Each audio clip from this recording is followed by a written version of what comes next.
हम सब जो कुछ करते हैं उस सब में उनकी इच्छा है और उसे अच्छे से पूरे मन से करने से हम उनकी सोच को पूरा कर रहे हैं।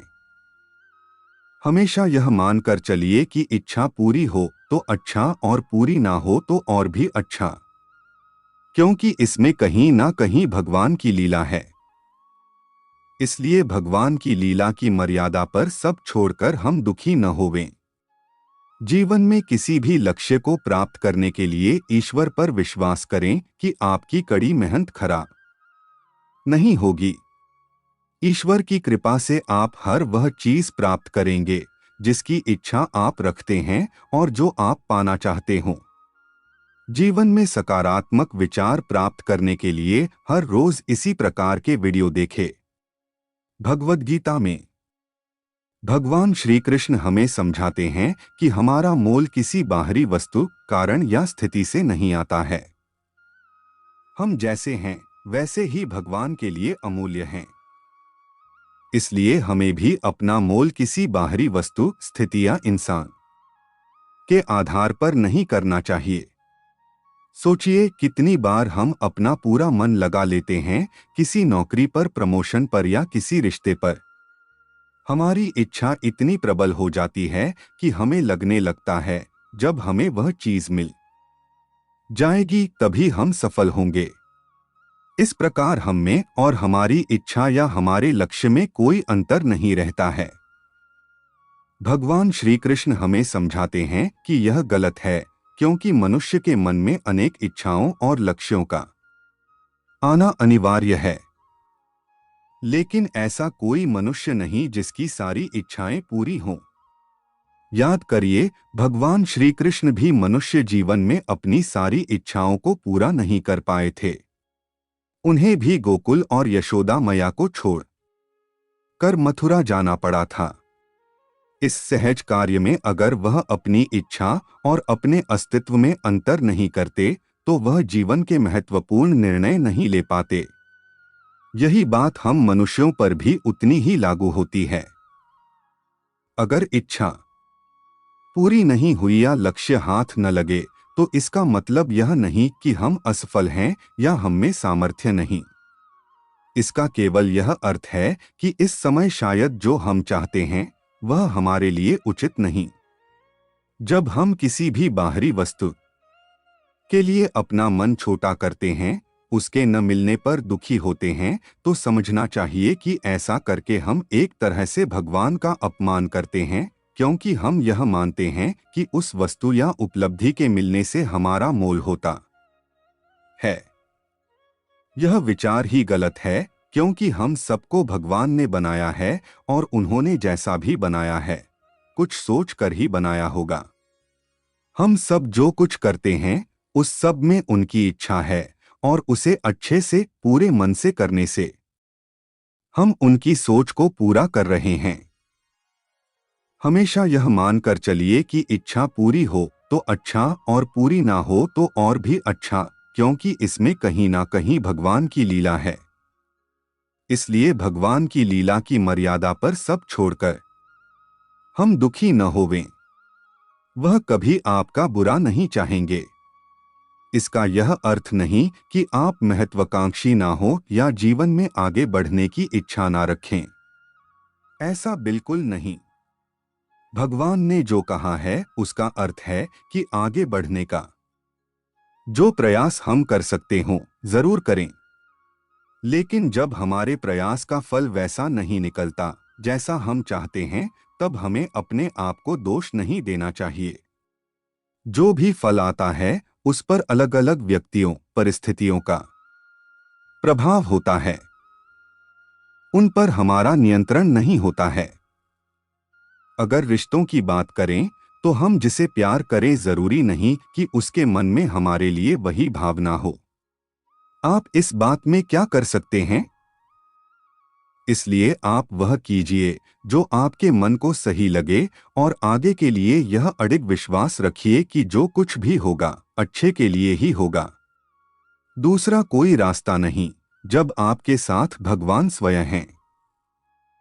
सच्ची भक्ति और प्रेम से भगवान को भी जीता जा सकता है। एक संत की ये कहानी।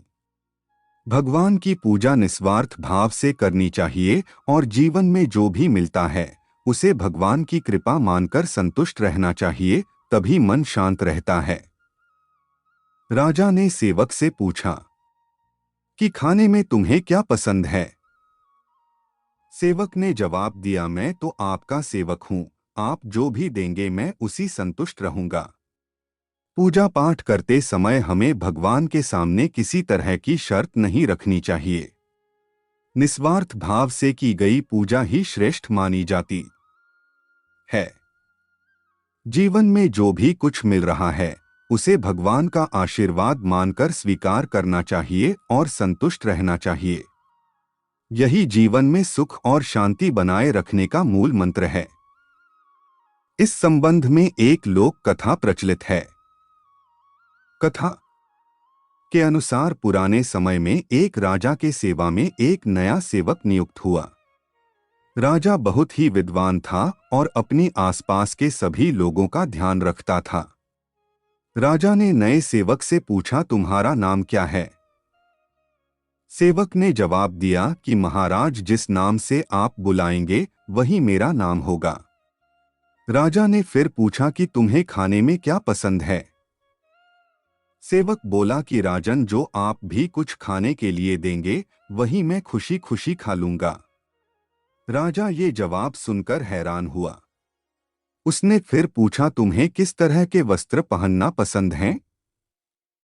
सेवक ने कहा कि महाराज, आप जो भी वस्त्र देंगे मैं खुशी खुशी धारण कर लूंगा। राजा ने अंतिम प्रश्न पूछा कि तुम्हारी इच्छा क्या है? सेवक ने कहा कि महाराज, एक सेवक की कोई इच्छा नहीं होती है। मालिक जैसे रखता है उसे वैसे ही रहना पड़ता है। ये बात सुनकर राजा प्रसन्न हो गया। उसने सेवक से कहा कि आज तुमने मुझे बहुत बड़ी सीख दी है। अगर हम भक्ति करते हैं तो भगवान के सामने किसी तरह की शर्त या इच्छा नहीं रखनी चाहिए। तुमने मुझे बता दिया है कि भगवान के भक्त को कैसा होना चाहिए।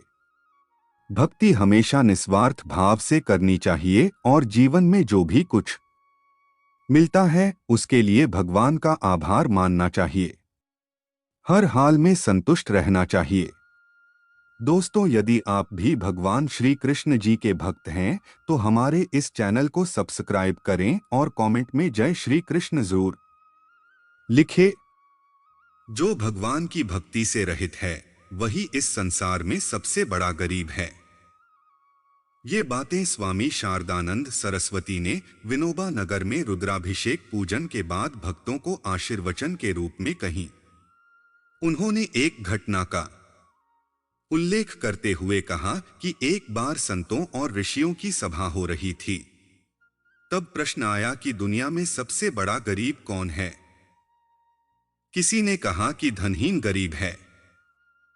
दूसरे ने इसे गलत बताते हुए कहा कि धनवान दुखी और बिना धन वाला सुखी होता है।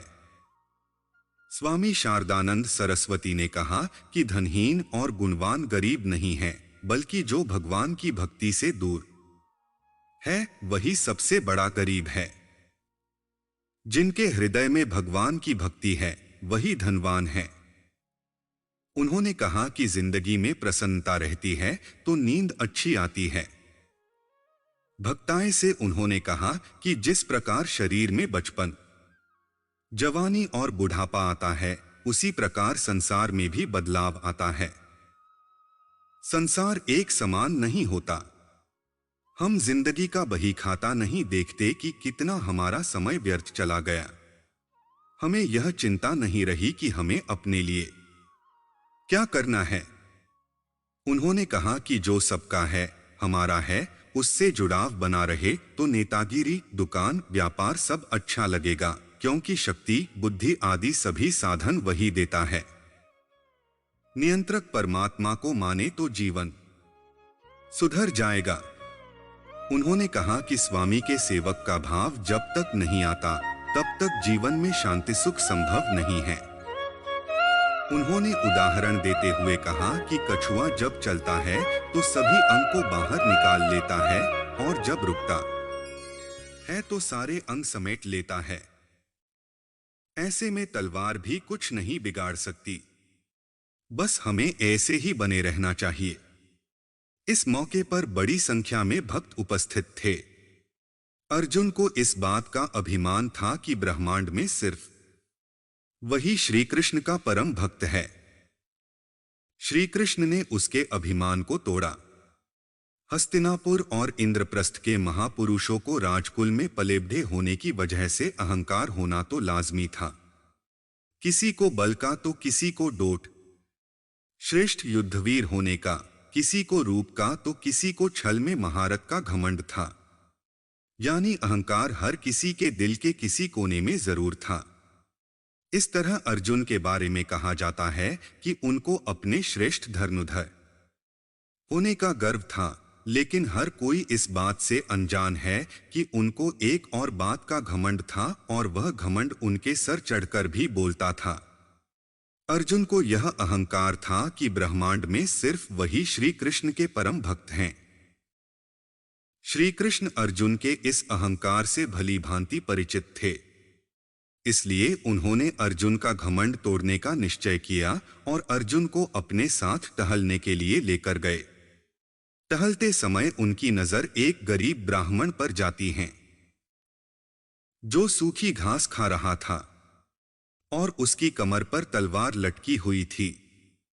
यह देखकर अर्जुन को बड़ा अचंभा हुआ और ब्राह्मण से पूछा कि आप तो अहिंसा के पुजारी हैं, जीव हिंसा के भय से सूखी हुई घास खाकर अपना गुजारा करते हैं, लेकिन फिर हिंसा का यह उपकरण तलवार आपने क्यों अपने साथ रखा है? अर्जुन के सवाल पर ब्राह्मण ने जवाब दिया कि मैं कुछ लोगों को दंडित करना चाहता हूं।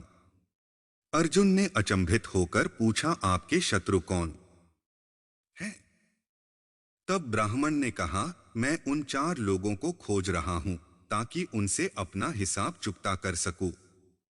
सबसे पहले ब्राह्मण ने नारद का नाम लिया और कहा कि नारद मेरा पहला निशाना है, क्योंकि वह मेरे प्रभु को कभी आराम नहीं करने देते हैं, सदा भजन कीर्तन कर उन्हें जागृत रखते हैं। उसके बाद उन्होंने द्रौपदी का नाम लिया और कहा कि द्रौपदी ने मेरे प्रभु को उस वक्त पुकारा जब वह भोजन करने बैठे थे। उन्हें तत्काल भोजन छोड़ पांडवों को दुर्वासा ऋषि के श्राप से बचाने जाना पड़ा। उसकी हिम्मत तो देखिए, उसने मेरे प्रभु को जूठा खाना खिलाया। अब अर्जुन ने बड़ी जिज्ञासा के साथ पूछा कि हे ब्राह्मण देवता, आपका तीसरा शत्रु कौन है? तब ब्राह्मण ने कहा कि मेरा तीसरा शत्रु वह हृदयहीन प्रहलाद।